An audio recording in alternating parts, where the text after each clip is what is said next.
Olá! Mais uma vez aqui estamos com o nosso programa Os Gedeões. Um programa que Deus preparou para você que quer estudar conosco a sua palavra, que quer conhecer mais a vontade de Deus e andar nos seus caminhos.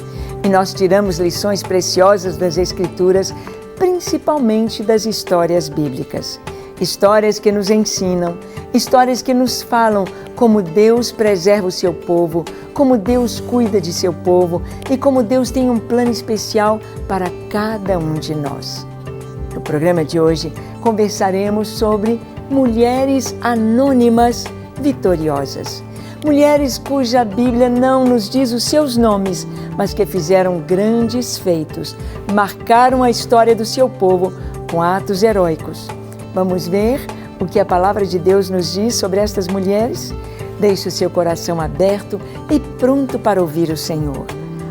O programa Os Gedeões já começou.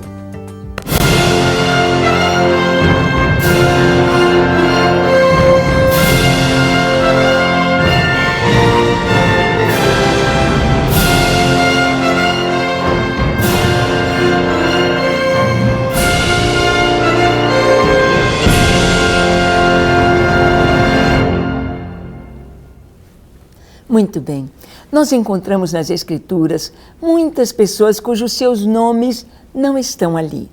Aqueles cujos nomes ali estão, não somente nos trazem, no significado dos seus próprios nomes, tanta coisa, tanta lição, tanto ensinamento, e no seu próprio nome, às vezes, a sua própria missão, a sua própria vida.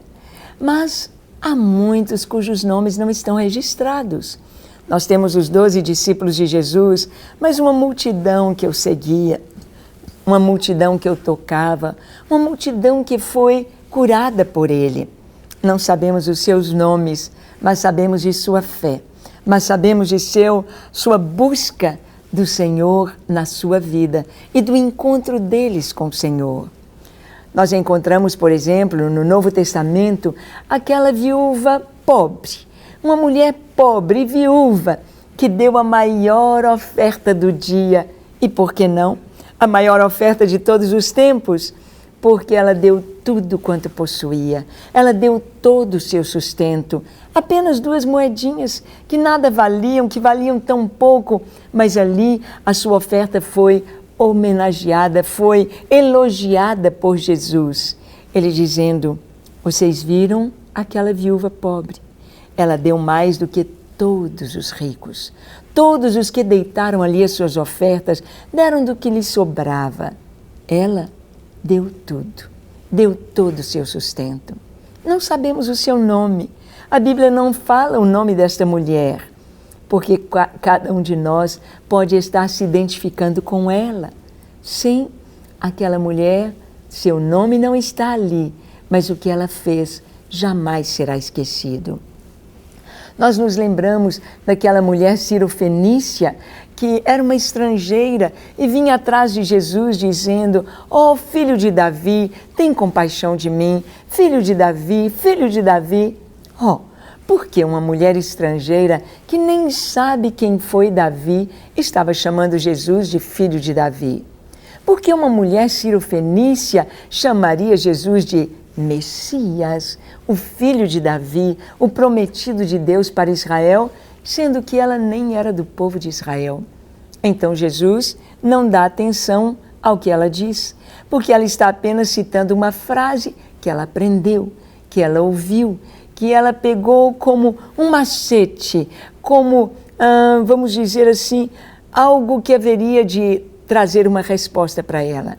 Ela aprendeu com outros que pediram: filho de Davi, tem misericórdia de mim, como os cegos de Jericó, o cego Bartimeu. E Jesus diz: que queres que eu faça, filho de Davi? Então ela pensou: ele vai me atender.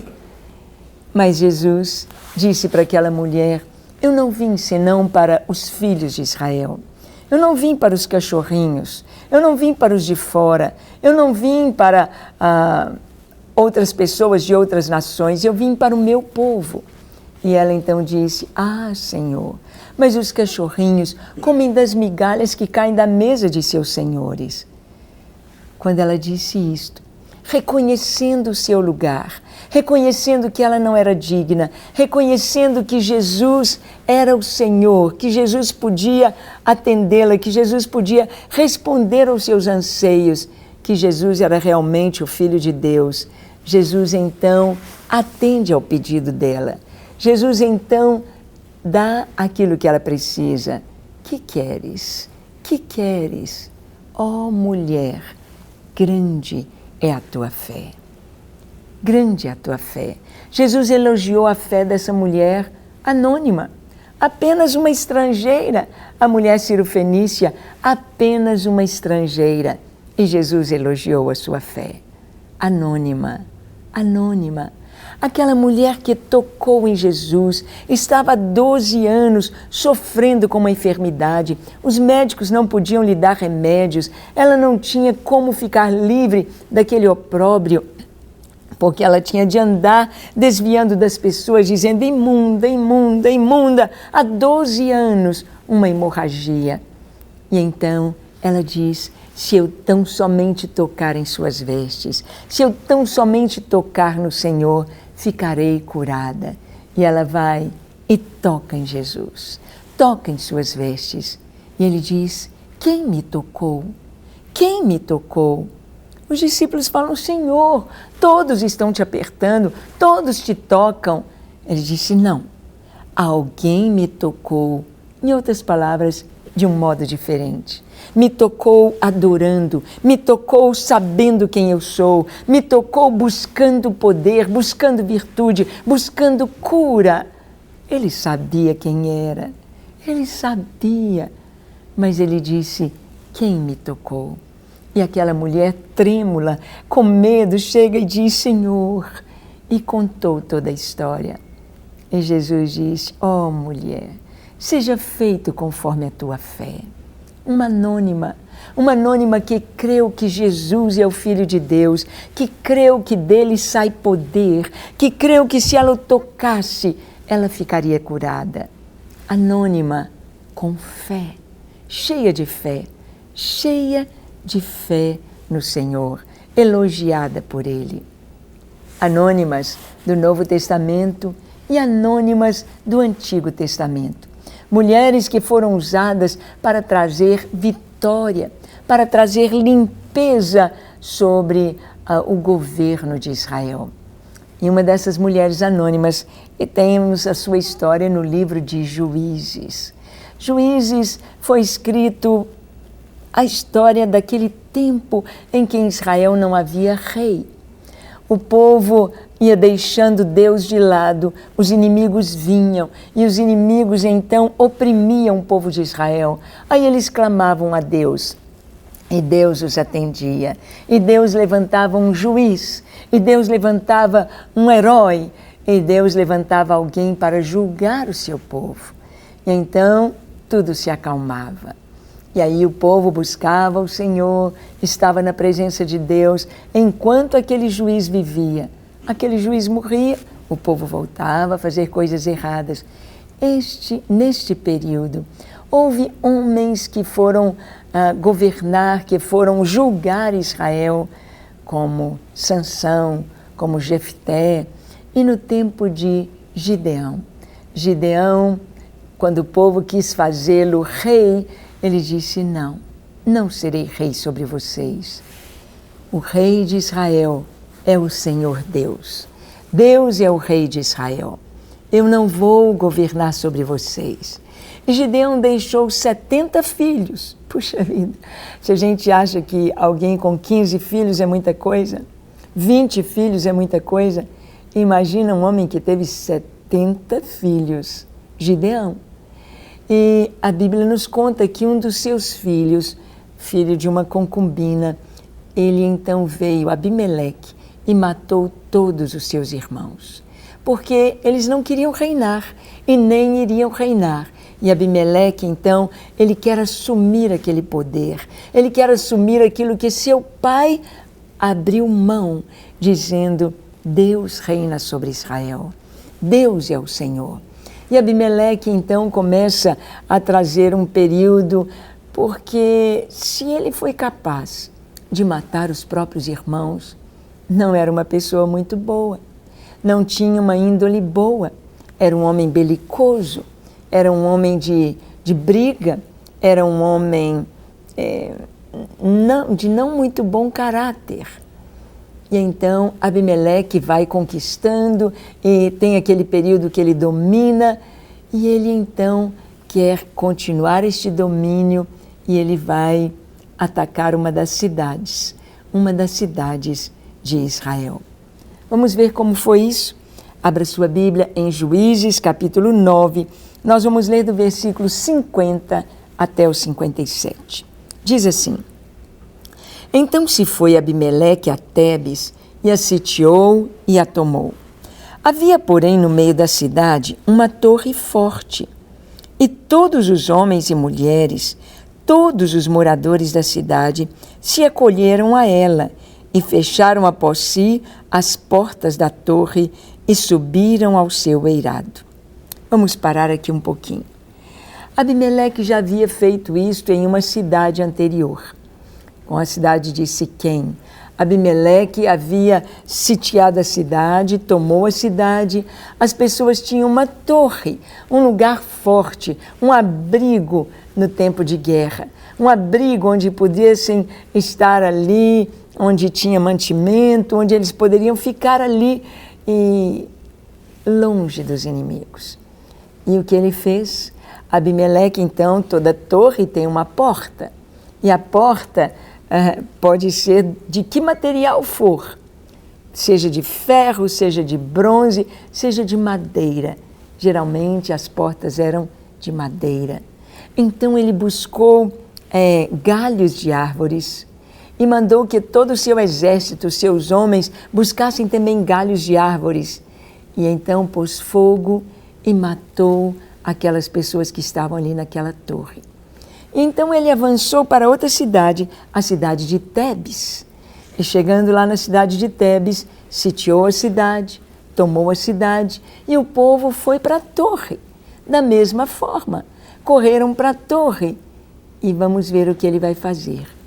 Diz o texto aqui: Abimeleque veio até a torre, pelejou contra ela e se chegou até a sua porta para incendiar. Porém, certa mulher lançou uma pedra superior de moinho sobre a cabeça de Abimeleque e lhe quebrou o crânio. Então chamou logo ao moço seu escudeiro e lhe disse: Desembainha a tua espada e mata-me, para que não se diga de mim, mulher o matou. O moço o atravessou e ele morreu. Vendo, pois, os homens de Israel que Abimeleque já estava morto, foram-se cada um para sua casa. Assim Deus fez tornar sobre Abimeleque o mal que fizera seu pai, por ter ele matado seus 70 irmãos. De igual modo, todo o mal dos homens de Siquém, Deus fez cair sobre a cabeça deles. Assim veio sobre eles a maldição de Jotão, filho de Jerubbaal.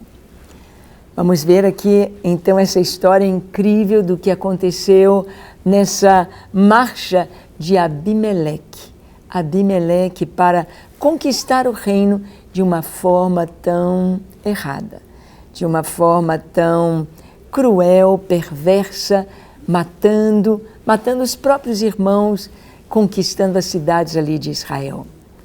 Ele então coloca fogo ali na porta daquela torre de Siquém, mata os moradores de Siquém, porque aqui o texto nos diz que a maldição de Jotão caiu sobre ele.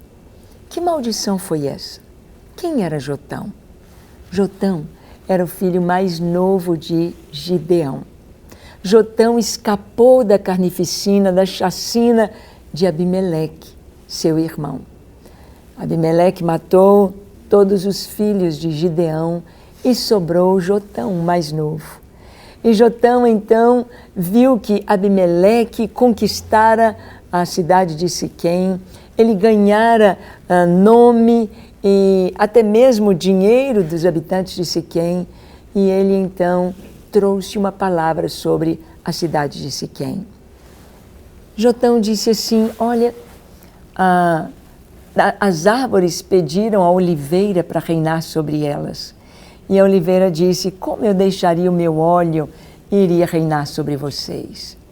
A oliveira simboliza Deus, o Espírito Santo, o óleo do Senhor, as primícias do Senhor. E então a figueira, né, reina sobre nós.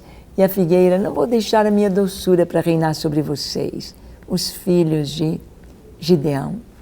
Mas ele disse, Siquém disse: reina tu sobre nós, ó espinheiro. E o espinheiro veio e ele disse: saia fogo do espinheiro e consuma os habitantes de Siquém. Saia fogo de Siquém e consuma o espinheiro. Jotão trouxe uma palavra de maldição sobre aqueles que estavam apoiando um assassino, aqueles que estavam apoiando Abimeleque, aqueles que estavam apoiando um governo ímpio, um governo fora da vontade de Deus, um governo pelas suas mãos totalmente cheio de maldade, cheio de egoísmo, cheio de orgulho e distante da vontade de Deus. Siquém foi então a primeira cidade a ser atacada pelo próprio Abimeleque. Morreram seus habitantes, conforme o Jotão havia falado. E Abimeleque prossegue na sua luta a sua sede de poder, chega em Tebes. E lá em Tebes ele pensa: vai ser fácil, eu vou fazer a mesma coisa. Eu vou conquistar do mesmo jeito que aconteceu com Siquém, vai acontecer com essa cidade. E então ele vai e diz aos seus homens: olha, do jeito que eu estou fazendo, façam. E ele vai à frente, pega galhos de árvores e vem puxando e colocando aqueles galhos ali na porta da torre para colocar fogo. Mas a Bíblia diz que uma mulher anônima, a Bíblia não nos fala o seu nome, não nos fala a sua família, só que era uma moradora de Tebes, uma mulher. Ela então pega uma mó de moer, a mó superior. Gente, eu já vi como se faz na prensa, como se faz para fazer o óleo, extrair o óleo, o azeite da azeitona. Essa mó da prensa é uma pedra pesadíssima, uma pedra redonda pesadíssima. Imagine esse peso. É claro que uma mulher não seria capaz de sozinha empurrar essa pedra lá de cima para cair exatamente na cabeça de Abimeleque. Mas ela teve a iniciativa. Ela então viu que todos seriam mortos. Ela viu um intento de Abimeleque. Ela viu o que ia acontecer. Ela viu que estava sendo preparada a destruição de todo o povo que estava ali naquela torre. Ela viu que a sua vida estava em perigo e de toda a cidade. Ela toma a iniciativa. O inimigo tem de parar. O inimigo não pode continuar. Ele tem de parar. Ele tem de ser tirado do poder. E ela toma a iniciativa. E diz aqui que ela tomou. Claro que não foi sozinha. Tomou aquela pedra. Espera o momento em que ele chega bem perto da torre e soltam aquela pedra. E bate exatamente na cabeça de Abimeleque. E ele ainda, nos seus últimos momentos, pede o seu escudeiro que ele o mate, para não dizer uma mulher o matou. Mas esta mulher anônima, um ato assim que a gente vê, atos de guerra, tudo em guerra é tão cruel. Tudo que acontece em guerra é tão difícil, é tão triste, é tão ruim. Guerra é só crueldade, é só maldade. Só coisas ruins que acontecem ali. Mas nas guerras existem os heróis. Quem são os heróis? Os heróis são aqueles que lutam com o povo, pelo direito, por aquilo que é o certo. São os heróis. Heróis que dão a vida, heróis que fazem atos fora do normal, do comum dos outros. E aquela mulher, então, ela faz algo pela salvação de todo o povo que estava junto com ela. Ela é ousada, ela pensa como derrotar o inimigo. Sabe, não é falando de um ato de violência deste, exaltando um ato de violência, não neste sentido, mas nós temos de aprender algo muito especial com esta mulher, que trouxe vitória para o seu povo, que trouxe a vida, salvou a vida da sua cidade, tomando iniciativa, exatamente colocando o foco sobre o inimigo. Quem era o inimigo? Quem queria destruir a cidade? Quem era? Quem precisava ser barrado, parado, tirado da frente? Abimeleque. Então ela coloca o seu foco sobre Abimeleque. Como tirar Abimeleque? Como impedir a ação de Abimeleque? E ela age.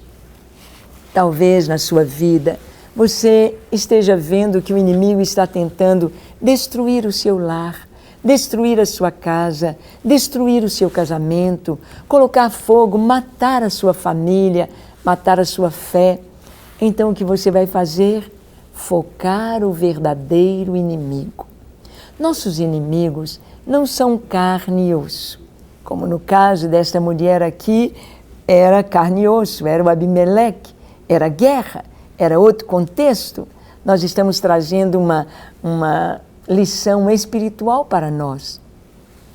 Quando nós vemos que o inimigo, o destruidor das famílias, o destruidor dos lares, o destruidor dos sonhos, não é de carne e osso, é Satanás, com seus demônios, é essa potestade das trevas que age tentando, acusando e fazendo mil coisas para nos derrubar. Como destruir?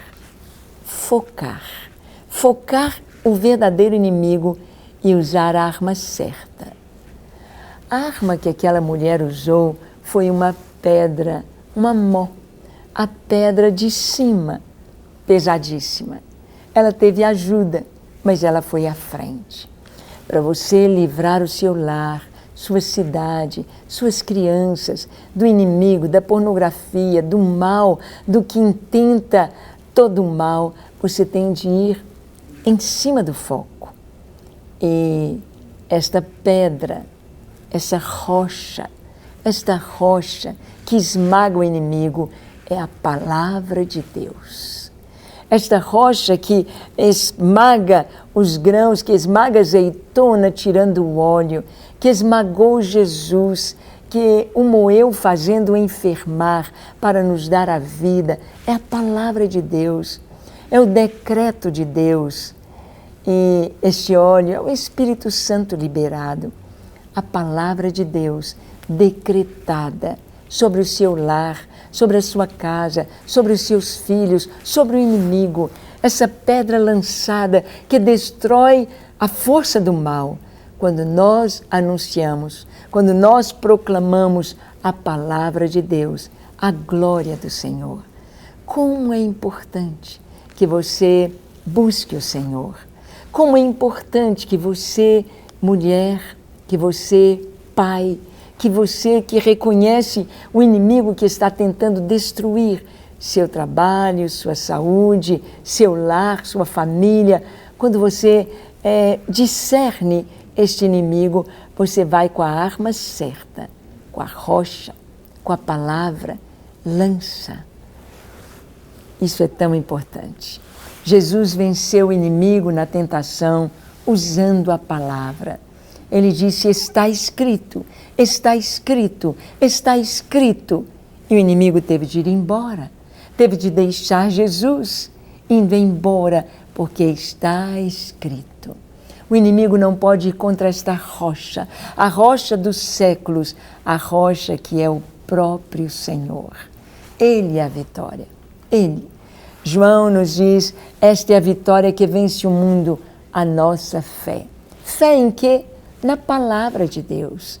Aquela mulher usando aquela pedra, lançando-a sobre o inimigo, ela salvou a cidade, ela salvou a nação, ela salvou do mal.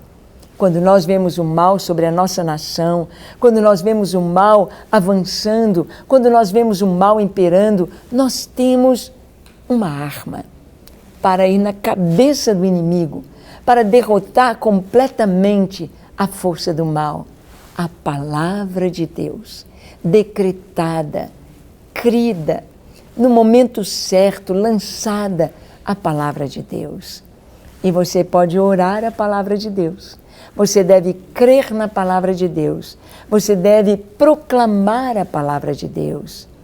Crê no Senhor Jesus Cristo e serás salvo tu e a tua casa. Proclame a palavra de Deus. Proclame, tudo posso naquele que me fortalece.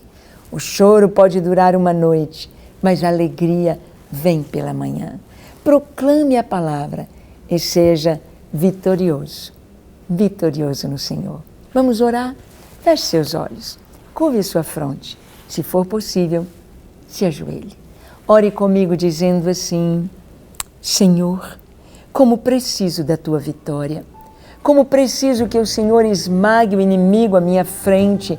Como preciso, Senhor, que toda opressão, todo mal, todo vício, todo pecado seja removido da minha vida, da minha casa, da minha família. Por isso, quero proclamar a tua palavra, palavra de vitória sobre a minha casa. Tu és a minha rocha, Tu és o meu esconderijo, Tu és a minha segurança, Tu és a minha fonte de vida e de paz. Tu és o meu escudo que me protege.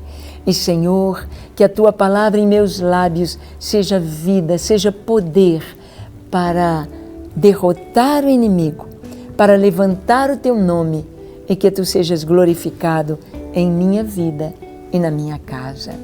Eu me entrego a Ti, para viver somente para Ti e para exaltar o Teu nome.